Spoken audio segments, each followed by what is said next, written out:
The live stream will begin in 2 minutes and 30 seconds.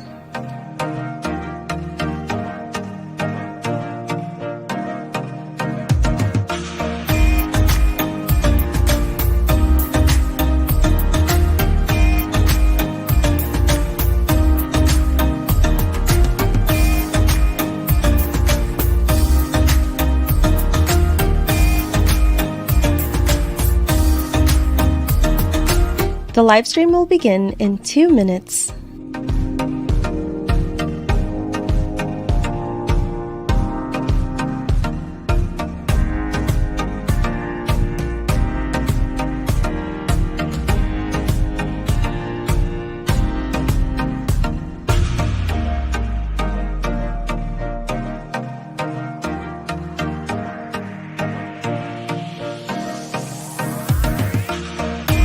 The live stream will begin in 1 minute and 30 seconds.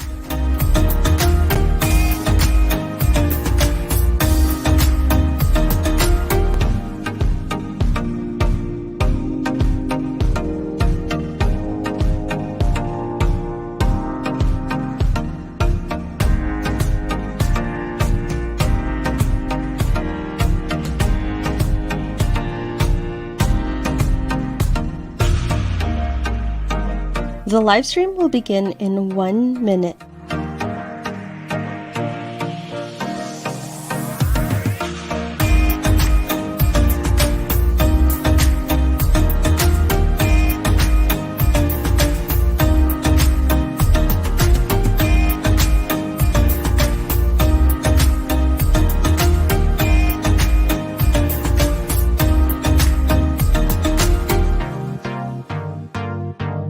The live stream will begin in 30 seconds. Come join the conversation in the live chat.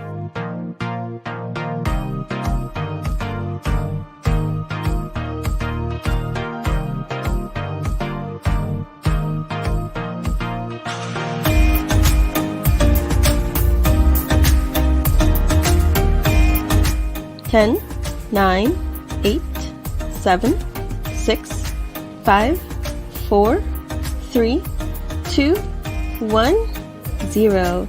It's showtime. Hello, everybody. Welcome to Carry On Accessibility. Today we have two guests with me today. There is Des. Hi, Des. Hey, what's going on, everybody in Cary Land? And also And- Cary. and Lewis as well. Thanks for having me. Yep. Happy Friday, everybody. Today we're going to be talking about the DOJ's new ruling that basically web content and apps need to be accessible by for local and state governments and all their programs and services. So really quick, basically what is a TLDR on the ADA? What is that? So Americans with Disabilities Act that President George H.W. Bush signed into law in 1990. So that was 34 years now. Good man. Yep, almost 34. In July, I believe, is the anniversary of that. Yep. And the update is specifically about Title II, which is the rule that addresses and applies to state and local governments. So,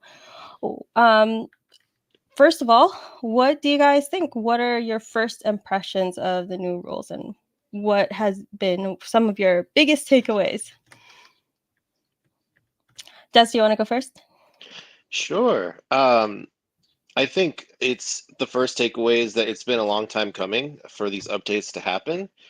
The first rumblings of adjusting Title II were coming as early as 2010. And so that's 14 years ago, 2 presidents ago. And I don't know if you mentioned, but this is specific to the United States. A whole global the health ADA. event ago.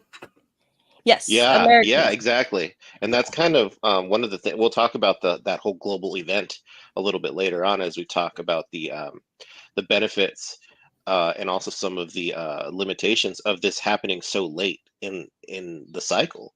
But basically, it's been coming since 2010, and we finally got like a big movement last year when the Department of Justice put out what's called an NPRM, which is basically for procedure for rulemaking, a proposal for rulemaking, and that was left open for comments for a couple of months, and then it's just been sat on for the last um, maybe like 4 or 5 months, just kind of been neglected, and it's the U.S. government, so lots of bureaucracy and red tape as well. For So any government. finally, yeah, so finally earlier this month, the Attorney General signed off, or has at least indicated that they intend to sign off, and this is going to become a rule for large businesses or governments with over 50,000, I believe was the criteria, So 50,000 for population. Go yeah, ahead. for populations over 50,000, they would have 3 years to comply, and then below 50,000, they would have no, the opposite. 2 years if it's above 50,000, and then 3 years if it's less. Right, because the assumption there is you have a little extra manpower if you have over Yes. 50,000. Yes. And just to clarify before I throw it over to Lewis to get his thoughts, because I know he has some, is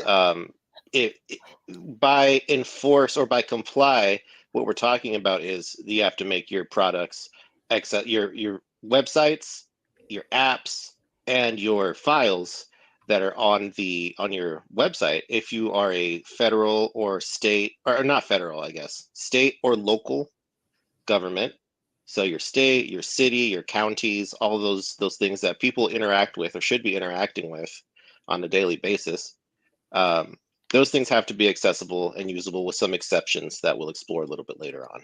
Yes, and it also puts forth technical specifications, supposed to be, and it's supposed to comply with WCAG Web Content Accessibility Guidelines, double A, 2.1 double A standards, which is something that I didn't mention earlier.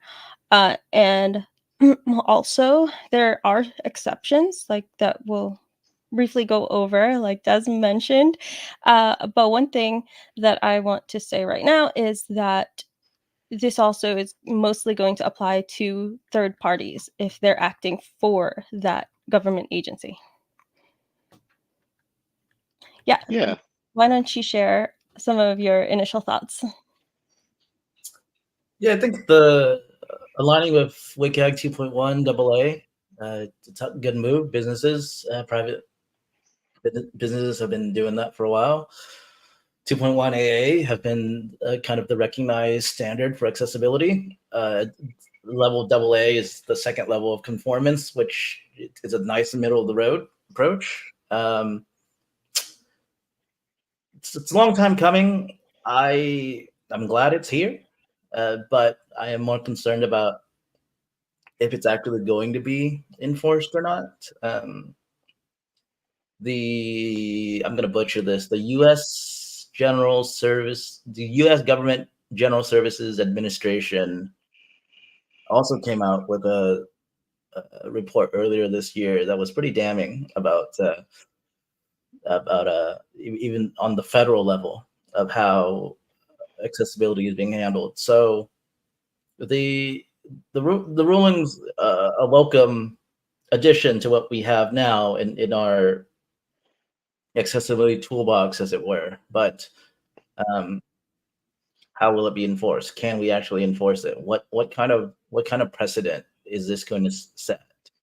Because we're still at the early stages, and it's fine to sing and dance and celebrate another victory, but let's remember this is not a nobody won a war, you won a battle, and whether the battle is a significant one or not, only time will tell. I think too, it's important to think about so we kind of explained programmatically what these rulemaking updates are supposed to do, but substantively, what are they going to do in real life? And I think some of the things that they're going to do is, now they have established WCAG 2.1 AA as the standard by which we can say this website meets this website fails this. I know it's a long time coming, and it's not like this is a new set of guidelines by any stretch. But it's always been important for government to have things written down The thing is, on an official level.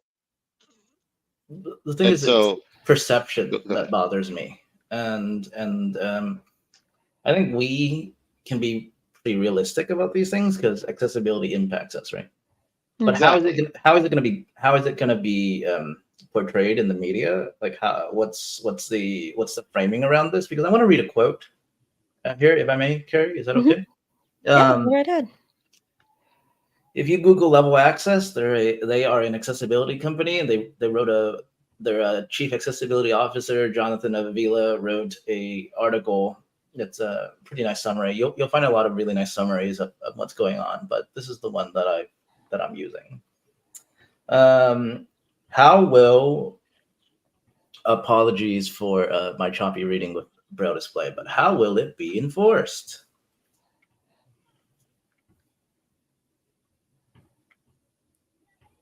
The new rule under Title II of the ADA does not propose any new enforcement mechanism.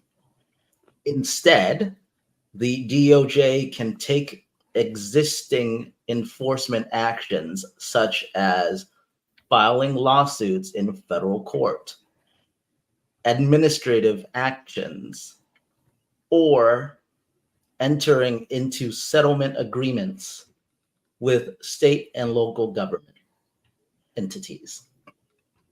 So what? The more things change, the more they say the same? Like, what are we saying? Like, this thing has no teeth? I want to know.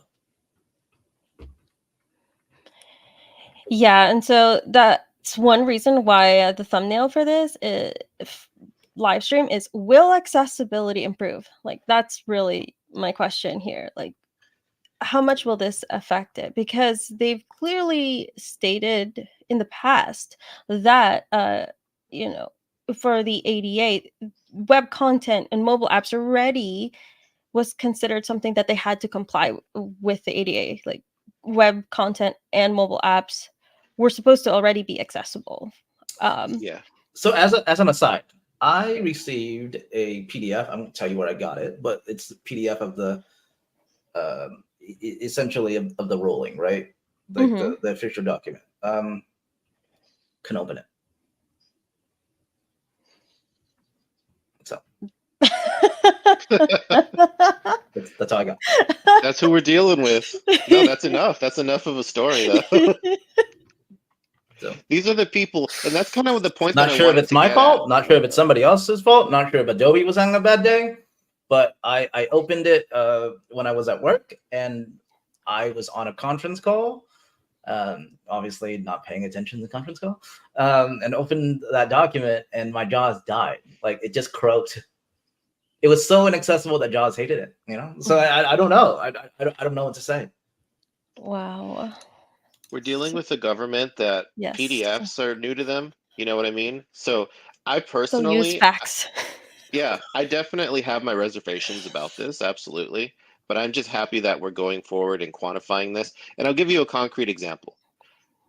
In this year, the IRS started a pilot program to compete with the paid tax services, because yes, ladies and gentlemen, in the US, you do have to in fact pay to then do your taxes. But I digress. It's a privilege you pay for. That's right. That's what they tell us. But that beta is going to be opening up to more and more users next year, and hopefully, I believe the year's 2027, it should be available nationwide. Now, I have faith, based on the fact that we've put this ruling into effect, that and the fact that I've used the competition, which is actually pretty accessible. That'll be a whole other video, guys. Next. By the way, the three of us are talking to you about taxes in such pain right now because the tax man went after each one of us real hard. I'm still feeling it. Pleased. I am I felt like somebody punched me and then punched me again as I stood up, and then punched me and then kicked me as I fell down. And while I Great. don't feel like that'll get any better in the next few years, at No, it least the won't. process of paying the taxes, I think will be more accessible just based on what we have established this month. So it's great that we can now, hopefully pay our taxes accessibly, but there's a big problem, which is employment. So, like, Before we get into that, though, I did want to just quickly talk let's about get the exceptions, because yes. some of them Oh, are a yes. little interesting for me. So, briefly, you can find all the links in the description if you want to read the whole fact sheet from the Federal Federal Register. Yeah, I keep wanting to say registry. Or there's also registry some and other competent. articles there. Yeah. But the first one, there's 5 exceptions. First one is archived web content. In a nutshell, if you're still using it, it doesn't count as an exception. But if you're just using it for record keeping, then you don't have to make that accessible. So it has to meet like 4 different criteria. And then you can't change it after it's already archived. The second one is pre-existing conventional document. What's the difference between the first two? Wait, hold on. that? I don't know. I copied and pasted this from somewhere. I'm confused. Carrie. I'm sorry. Okay. Just read it The and next we'll one adjust it. is limited third-party content. So if they're acting on behalf of the government, this is not the one I mentioned earlier. This exception doesn't apply. And so I couldn't really understand like what does apply, because apparently it's limited. There are some exceptions for third-party content. And like the first one really bothers me, because it's like archived. Like, for example, if you're using something for record keeping, it doesn't need to be accessible, right? Mm-hmm. You know what that means, right? It means if you hire into a state or local government entity and you want to work there as a blind person, and whatever, I don't know, their Excel spreadsheet or whatever they're using is not accessible to you, you ain't getting that job. Or even what if you're a journalist trying to research a story and you're trying to go back through your town's archives of completely inaccessible newspaper documents. Like it's for everybody. This is why the point that sticks with me is the enforcement point, because you can say all the grandest things that this ruling is going to achieve, and then you add these exceptions like that. Excuse me, let's not play games. Like, we're not dealing with children here, right? Like the fact that you can't really enforce it because there's no new enforcement mechanisms, and the fact that you have these weird exceptions that give you great loopholes to exclude, what leg does this thing stand on? Just new content, new things become accessible? Well, then how long do we wait until the old die off? Mm-hmm. So I just looked it up, and the first exception is web content, and then the second one is for documents. So spreadsheets, PDFs, documents. If you're still using it to apply and it's still being used, then this exception doesn't count. Yeah. So I would guess an example for that would be like if you're applying for a grant, that PDF needs to with the application instruction needs to be accessible because you're still using it. Yeah, but if there's PDF that was created in 2011, they won't update that for you. No, but if they're not using it to apply, like it's an old version of the document, you don't have to go back and make that accessible. No, but I think with this rule they do, don't they? Read that again, Gary. Read that again, though. Okay, hold on. Let me go to the actual page if I can find it again. Okay, pre-existing conventional documents. This exception pertains to Word documents, presentation, PDF, or spreadsheet files that were available on the public entity's website or mobile app before the date the entity had to comply with the rule. A big exception to this exception, however, is that documents that are still used to apply for, access, or participate in public entities services, programs, or activities must conform to WCAG 2.1 AA. So why is this why is there this half a cake business?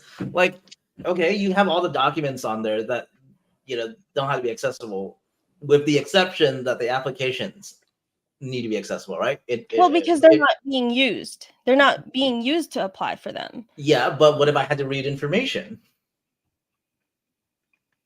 That information, if it's relevant and it's relevant for you to apply or to use a government program or service, should be accessible. So how are they defining conventional documents? How are they defining what's necessary and what isn't? I don't know. I don't know. So what do you mean by you don't use them to apply? Are you saying that if you are applying to something and there's a linked PDF with guidelines for the application process? That should be. What if there was an information brochure about the university? Does that need to be accessible? From my understanding, it needs to be accessible if they're still using it. Yes. What is current? What is this whole conventional document before date thing? What does that mean? What is a conventional document to you, government? I think you're making a conventional document is just it's defined in the text. It's a Word, a PDF, or an Excel file.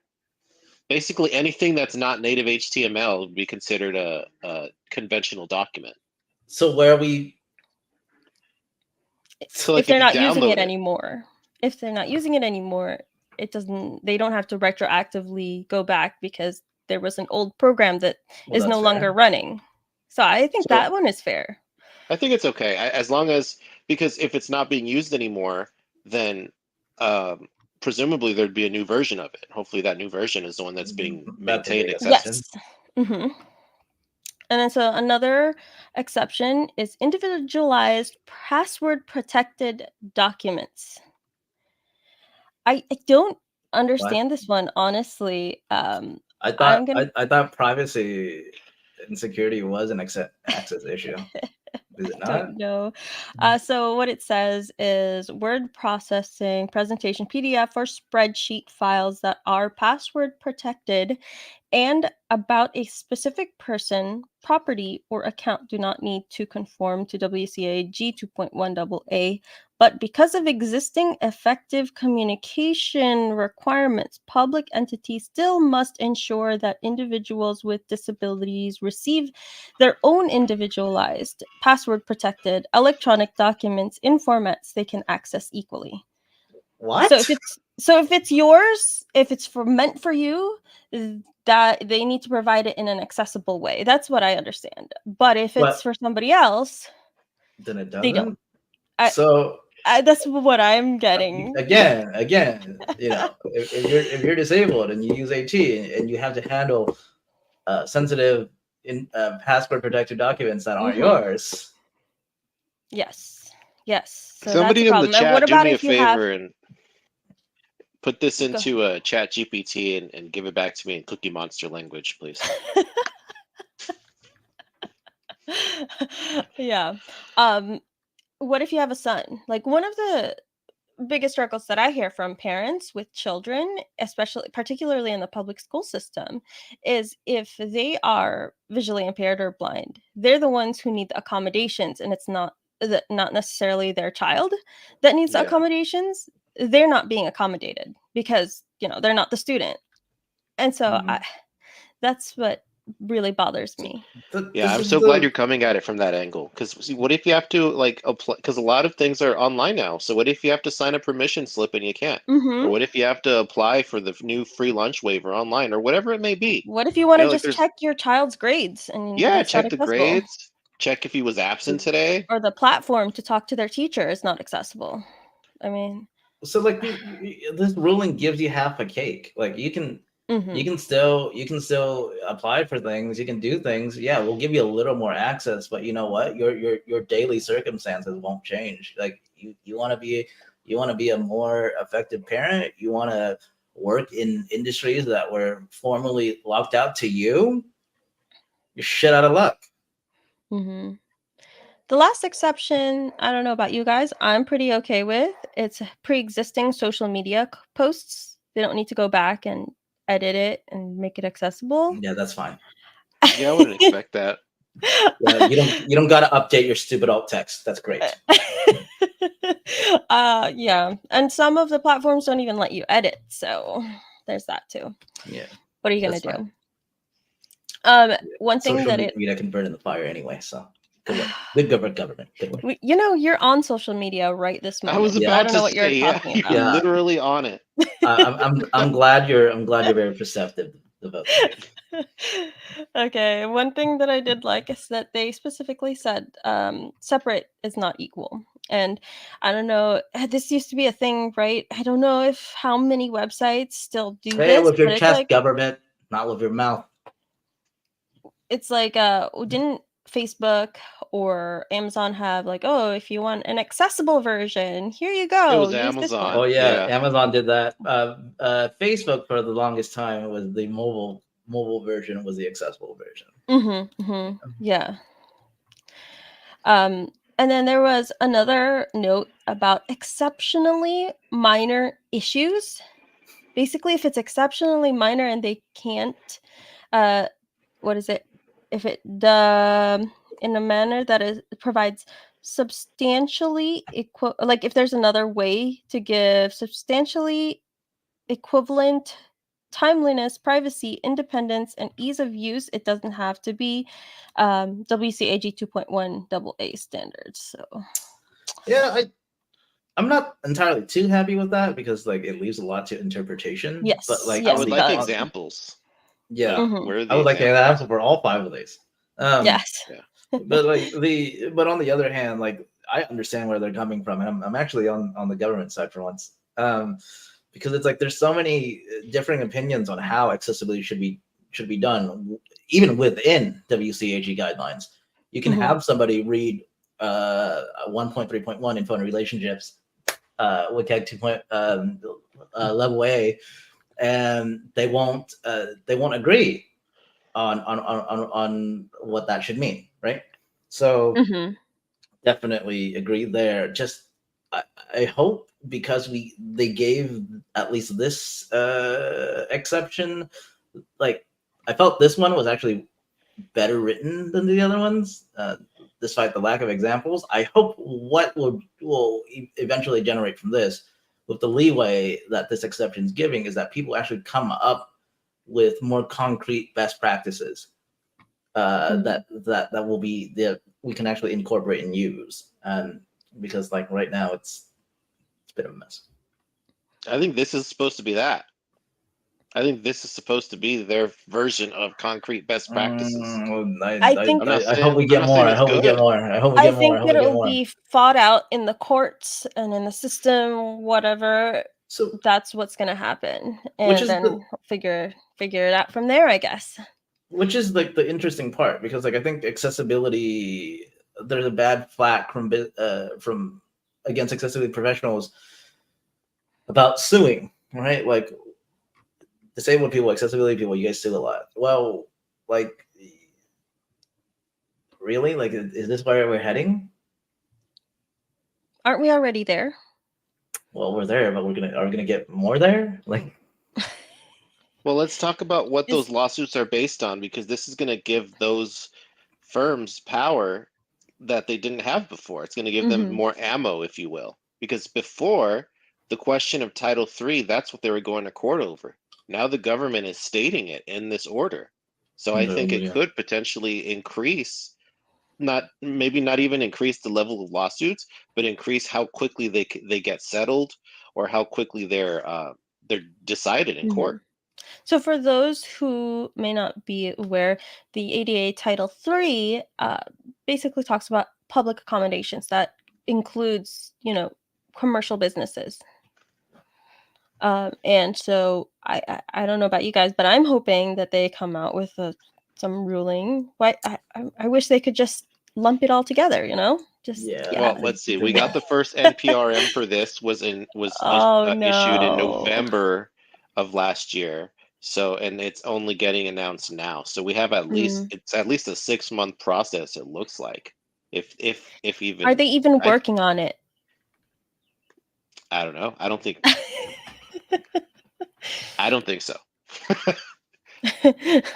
I don't know. Hopefully, I'm hopeful. I'm hopeful that, hopefully it doesn't take another 14 years for them to put more out on web content and mobile apps, because I mean, we're stepping into virtual reality now.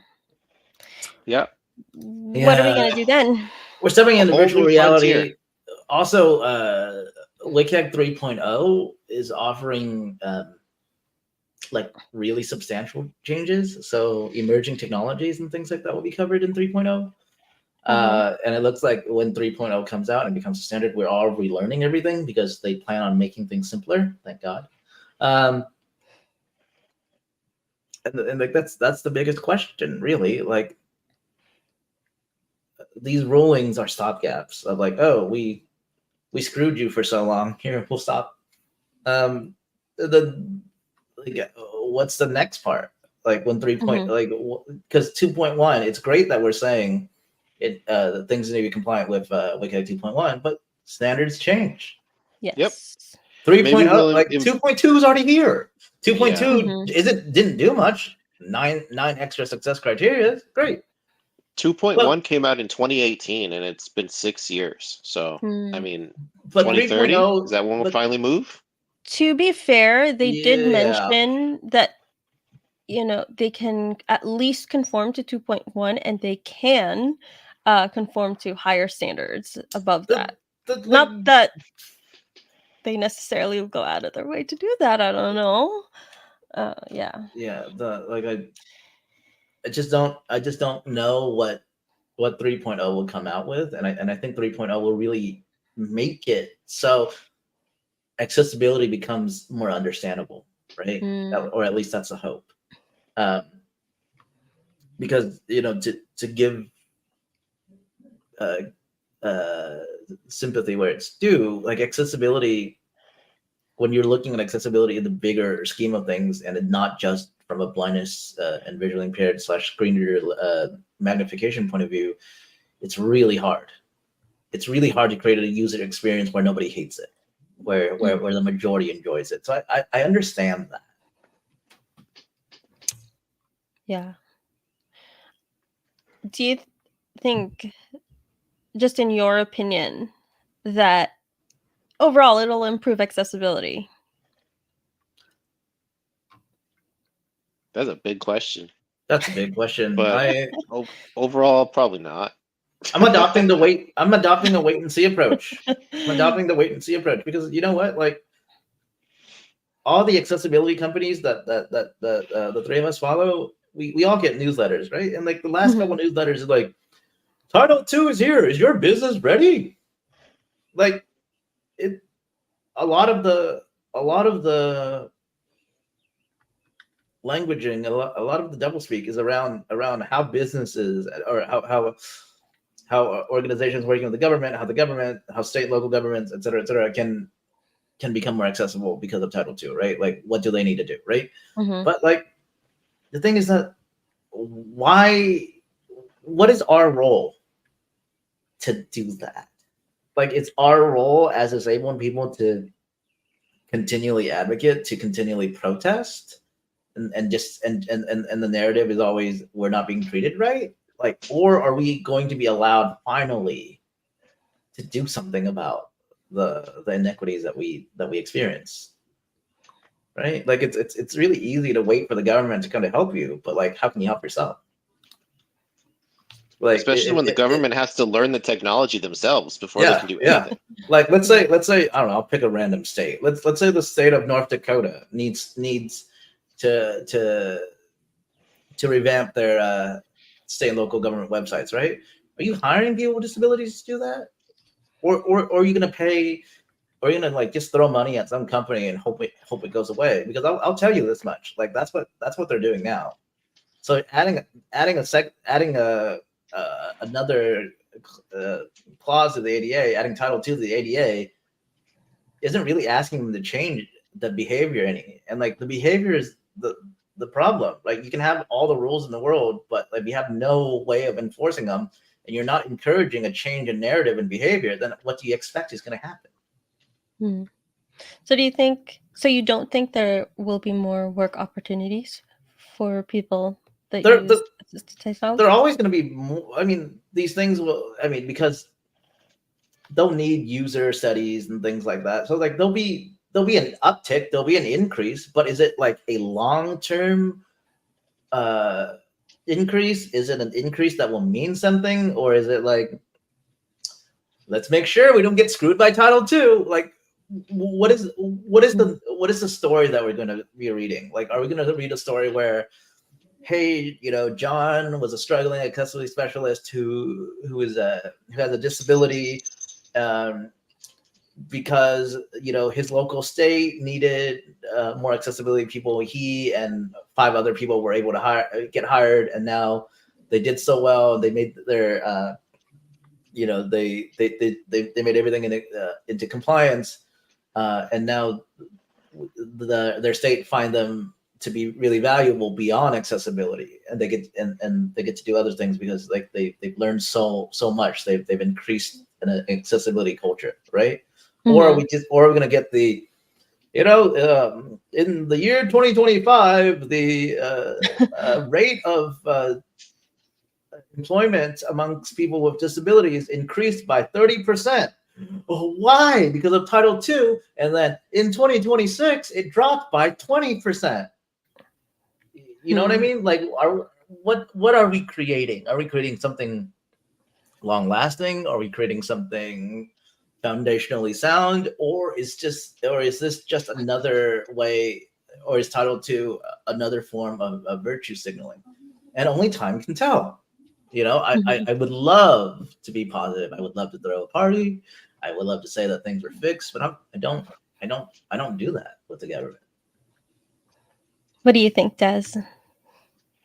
One possible future that I see from this is when these processes take effect, we're going to have people who are interns and people who are in high school right now and who are going to be interns coming out of college, who are going to actually have the opportunity to work at these state and municipal agencies, because with accessibility kind of built into what they have to produce now pretty much by law, then we're going to have more disabled people who have the option and have the ability to actually flourish in government roles. So I think just by that logic, we're going to see a higher influx of people with disabilities in the employment field relative to government.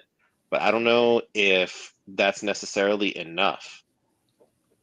I mean, it's great, but like Lewis is saying, is that really enough?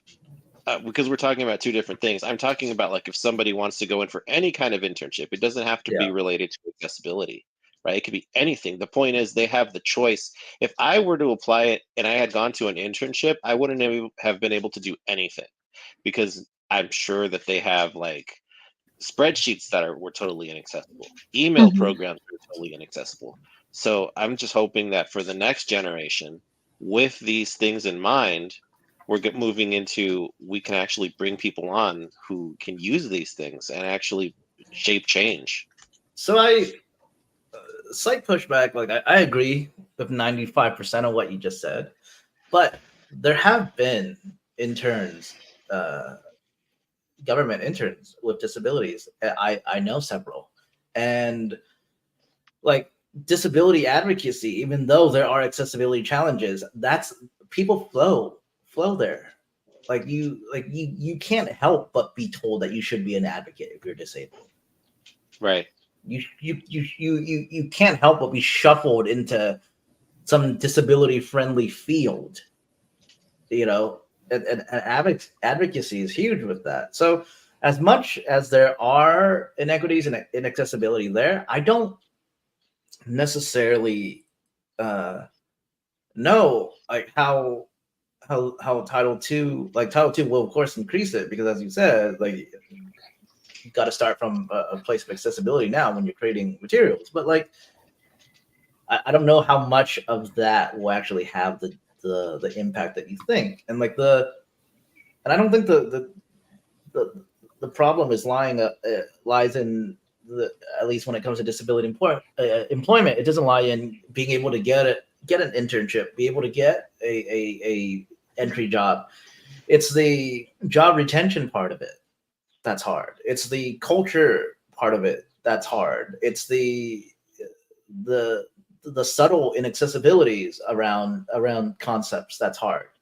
Not the getting a job itself, because they're like that's your first foot in the door. For some people, admittedly, that's hard, and like it has to do with skills and things like that. But I don't know if Title II is going to have that like turning the new page for advocacy that you are implying.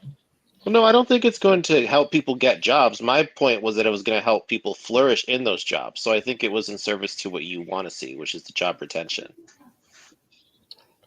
Yeah, I think a big issue that we talked about through text messages earlier is the fact that a lot of people who with disabilities, do they even want a job?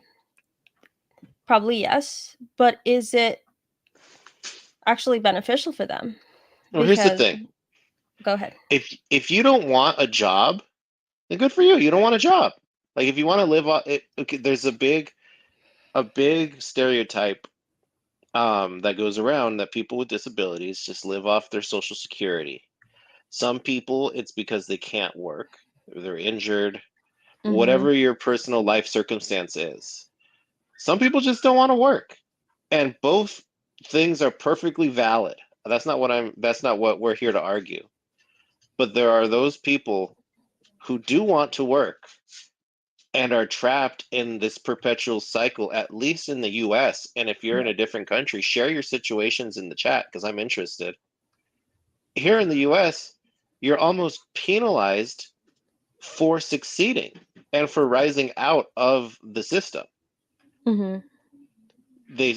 If you make a certain amount of money, that safety net that you've relied on is suddenly pulled out from under you. And it goes right back to the point that Lewis was making earlier of poor job retention. So if you lose your job, it's going to take them 3, sometimes usually 6 months to get or you longer. back on, to get you back on the system. By that time, you're homeless or worse, so it gets very dark very quickly. And I mean, I've experienced it. It's like, I contacted you. When?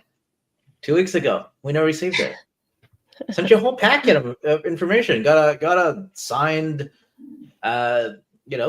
receipt Prioritized that mail. it got it delivered. Oh, we never got it. So it's Yep. and it's like I've gotten flat out. I went into a Social Security office and I said, you've been jerking me around for the last 6 months. I apparently owe you 11 grand. So you want to help? Without missing a beat, the lady behind the counter grabs a form, hands it to my friend who picked me up that day, or who gave me a ride that day, and said, "Hopefully your friend can help you." And I said, "Wow, what about you? Your job?" They're like, "Well, we're not allowed to. We can't help you. Hopefully your sighted friend can help you." And if not, then you have no options. What if your friend couldn't read? You know what I mean? Like, I don't know your friend. My friend's dyslexic. Yeah, my friend's dyslexic. There you go. He can't read. Yeah, we're double disabled. Can you help us?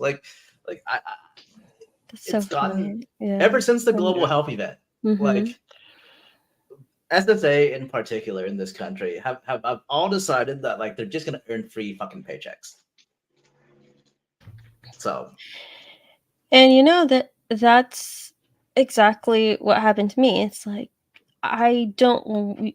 There's a point at which there's that cap, income cap, right? And you don't want Mhm. to earn over that because then you'll lose out on your benefits, and you have to find a way to earn whatever it is you're earning plus Yeah. whatever SSDI or SSI was giving you, You got to and make up the then like you have difference to make a yourself. huge leap in income Yeah. to like do that.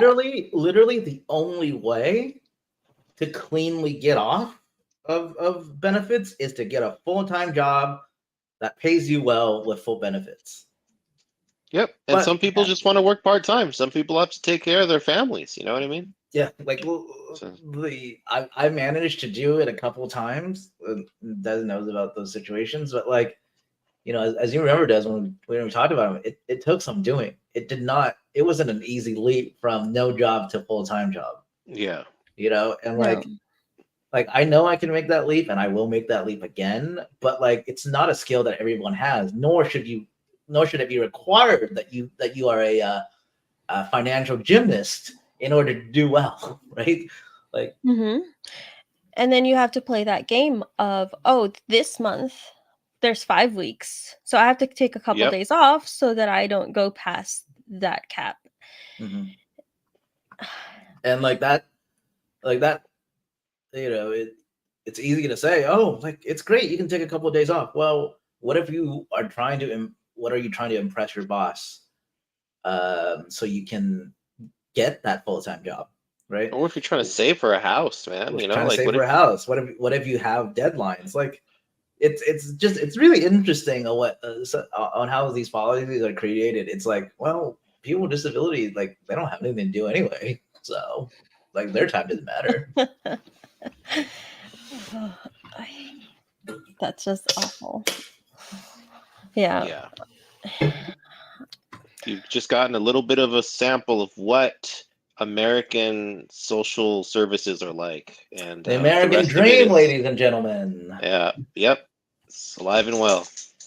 So Tough Fong says our system is built in a way to keep us down and the people on top in power. And Shout out to Karl Marx in the chat. Yeah, let's be auspicious. Let's don't give historical figures that don't deserve praise. Yeah, there was also somebody who shared their video with me on what was it, Twitter, and the title of their video was "The United States Government Wants the Disabled Community to Fail." And I mean, I think there's, like we've talked about, some really good points. I And don't like, know.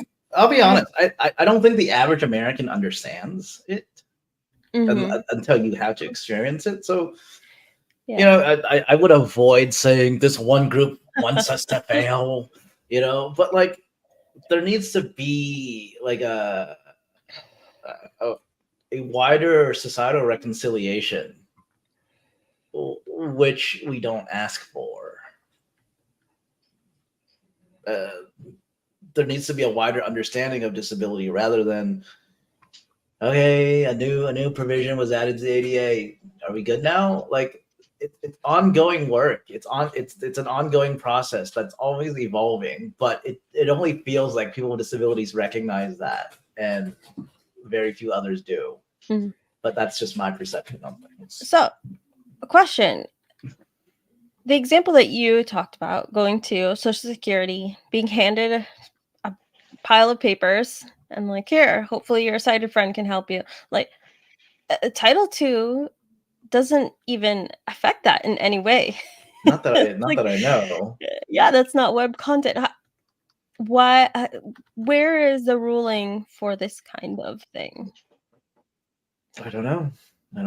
That's I feel like people think that we've moved past that, so they're like, and that's kind of what I was mentioning earlier. People are like, let's get past that. Let's regulate digital spaces when there's still places out there handing people like Lewis piles of paper. I love it when anytime I go to the doctor with my brother and he's deaf, and I've shared this before, but they will start talking to him and asking him to fill out paperwork. And I'm blind because they assume that, because he's the one who drove me, he's with me, he can do it for me. I'm like, no, like he doesn't have any idea what you're even saying right now. What are you talking about? Like there's, I don't know. I think it also has to go to like just bring it back all to basics, the fundamentals of disability. And like, to be honest, like disabled people participating in society in the public ways that we do, it's a pretty recent phenomena in a historical context, right? So and a big part of that is that people fear disability. So like when I just don't know how we fully integrate where this is not a problem anymore. And will we ever get there? Well, and will we ever get there? That's the important point. Because I mean, I don't want people to mistake the fact that at least I don't know how you guys feel, but I'm happy that this has happened. I think that this is still a step forward. Like, however small a step, it is still a step forward, and I think it had to be done. And there's still a lot more to do, but I think this is at least one small step in the right direction, and I'm it's glad. definitely a right step. It's definitely a right step. But it just should have happened 14 years ago. Can we kind of like enforce it though? Yes, can we actively enforce the laws that we create in this country? That would be nice. That would be. Well, here's hoping, and I hope everybody appreciated this interesting conversation and discussion. And what do you guys think about this new ruling? Are you hopeful for the future, or do you think that this is just all for show? And let me know in the comments. And if you get a job because of this, let us know. Oh yeah, I would love to know that. But maybe you can get us jobs too. But thank you, Des. Thank you, Lewis, for joining me today. It was a lot of fun, and we'll have to come back together and maybe talk about something more fun. Something a little happier. First letter navigation is now available in Google Drive on the web. Very excited for that. Please. I am sitting on the Marcus Brownlee review of the Rabbit R1, and really? The headline is just not. It says almost unreviewable. So I'm excited for that. I just listened to their Waveform podcast. They have a really fun one. I really like it. And they also have fun trivia. Maybe we should start doing trivia on here. I think we should. Yeah, I'm down. I'm the king of trivia. Did I not mention that before? Go. There you go. We have a trivia master over here. Okay. I'm going to fail all the questions. Let's go. Lay the trivia smackdown. Bam, bam, bam, bam. But yeah, it's definitely something that I still want to try. I did pre-order it. Mine is coming in June. Oh my gosh. Yep. You did. And I know Lewis wants to try it as well. Apparently if she hates it, she's sending it here, so. Is that the R1? Mm-hmm. Yeah. Mm-hmm. Oh R1. Man, okay. I just was sitting on the fence for way too long, and then I got onto like the 3rd or 4th or 5th batch, so it's in June. I told you to get it the day you texted me, so it was your fault. I would bet you guys dollars to donuts. I don't know if I'm using that phrase correctly, and I don't care. Yes, you are. But I don't know if that. Yeah, you should care. We'll see if that what is it called, the rabbit hole. We'll see how screen reader accessible that is. Yeah, I don't think so. I don't think it is at all. Like, I don't know if I'll even be able to set it up, but we'll see. We'll see. We'll watch the videos in June to find out. But you know what's interesting? Nearly unreviewable. No, but one thing that they were talking about is, like they were kind of mocking it, and I was like, oh, what building am I standing right in front of? And I'm like, well, actually, I'd like to know that. We've all asked that. We've all asked that at one point or two in our lives. And if you haven't, you're a liar. Isn't that cool? Maybe eventually we'll just see like a really jacked up version of the Rabbit R1, and it'll be the latest mobility aid. Oh God, no! You're ready to spend This $6,000 sounds for what you horrible. You just should not make pre-ordered? things. You decided this is What? horrible. You should not make This things. isn't I'm my glad you idea. don't. I'm just reading the market, and I know somebody else is wait. doing this. Don't. Just don't. So as Leave a it alone. teaser, as a last minute teaser, I will say that I've retried the Celeste glasses. Ooh. Yep. And you know what? I might not have the rabbit, but this actually is pretty banger now that they fixed a lot of bugs, and there's still a lot to fix, but it was really cool. They took feedback. Yes, they did. I mean, Mike it's made that technically strike still to in us. beta, which is why I've been cutting it a lot of slack. It's in beta. It's not, and my son is now obsessed with it. He's like, I want one. I want to have that. And so I installed Seeing AI on his phone, and he's been going around the whole day just asking Seeing AI questions and having the AI describe things and then commenting on how accurate the AI is or not. I'm like, Oh, doing the yeah, Lord's I work, think man. kids You're should doing the train Lord's these. work. Good. I think they should. Please, Yeah. please. Missing out. I don't have the patience for that. Please. It's like, what will it say about the stairs? And then he was like laughing because it would describe it really well. Kids are like the natural. They are natural accessibility people if you train them right. Okay, so Right. here's my next Definitely are. request to Be My Eyes, since I'm sure they're watching. Hire I would children. like to have my pictures described, of course, but I would like to be able to change. Like, I would like to have Nathaniel Hawthorne describe my fuzzy socks. Lol. Well, I will say that I saw a short from Sam from The Blind Life, and Envision is apparently baiting some kind of AI chat thing where you can make personas. So Oh, he dear. had Oh, like here we some go. Valley girl like answering and Oh, describing. It was just no. really funny. Oh, All right. This is where it happens. This is how we get. And This is how we get controlled by the AI. This is where we welcome while in we our do own all this, robot while we overlords. while we do My all sister this, was let's just telling me about remember all Sophia the the heat. robot too. Oh, what? Who's that? But yeah, apparently it's some robot that looks it's like a humanoid robot, and she has like a sister or something. Can I please not live in this world anymore? I'm done. I don't want to do this anymore. Please, can I go back to Rome? Please. You'd be dead in Rome, so I don't know No, what I would you're. actually make it in Rome.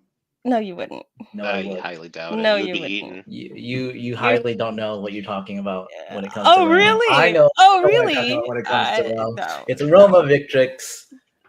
Roma Victa. Okay. Anyway, Don't Des, what say were you these things saying? out loud. I don't care anymore. End the stream. Drink End the drink stream. water, everybody. I need a drink. Goodbye. All right. Goodbye, everybody. Happy Friday.